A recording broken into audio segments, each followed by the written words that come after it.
Magandang araw po mga kaibigan, at welcome muli dito sa Inside the Story PH. Ako po ang inyong kasama, at ngayong araw ay dadalhin ko kayo sa isang nakakaantig na kwento ng kapangyarihan, trahedya at misteryo.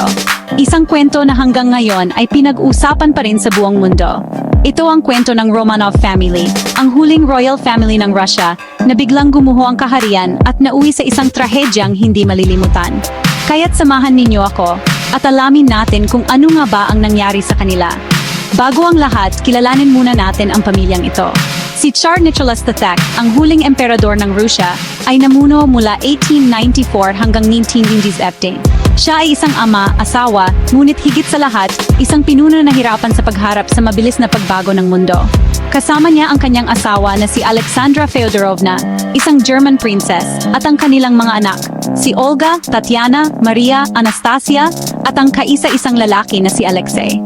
Para sa mga ordinaryong Ruso, sila ay parang isang pamilya ng fairy tale, makapangyarihan, maganda at banal. Pero sa likod ng palasyo may mga sikreto.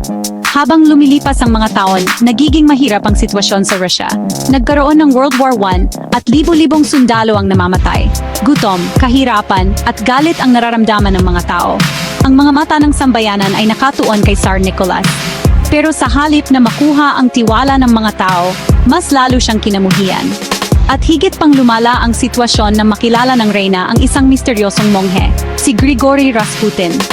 Si Rasputin, na tinatawag ng ilan na isang holy man, ay nagkaroon ng malaking impluwensya sa pamilya, lalo na dahil sa sakit ng kanilang anak na si Alexei.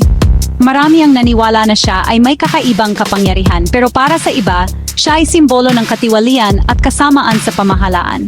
Dumating ang taong 1917. Nagsimula ang Russian Revolution. Milyon-milyong tao ang nag-aklas, galit na galit sa kahirapan at sa pamumuno ng Tsar. Walang nagawa si Nicholas III, kundi ang bumaba sa trono. Ang pamilya ay dinala sa pagkakakulong. Sa una, sila ay tinrato pa bilang mga bihag na espesyal, pero habang lumilipas ang buwan, unti-unting nawala ang kanilang dignidad. At noong gabi ng Hulyo 6, 1908, sila ay dinala sa isang basement sa isang bahay sa Ekaterinburg.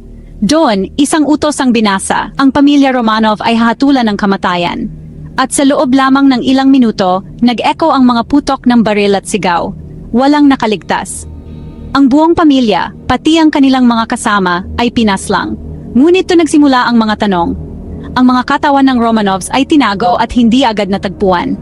Ilang dekada ang lumipas bago natuklasan ang kanilang mga labi. At sa loob ng mahabang panahon, kumalat ang mga kwento na may nakaligtas daw. Pinakakilala dito ang istorya ni Anastasia, ang bunsong prinsesa. May mga babae sa Europa na nagpakilalang sila raw si Anastasia, nakatakas at nabuhay. Kahit hindi napatunayan, ang misteryong ito ay naging inspirasyon ng mga pelikula, kanta at nobela.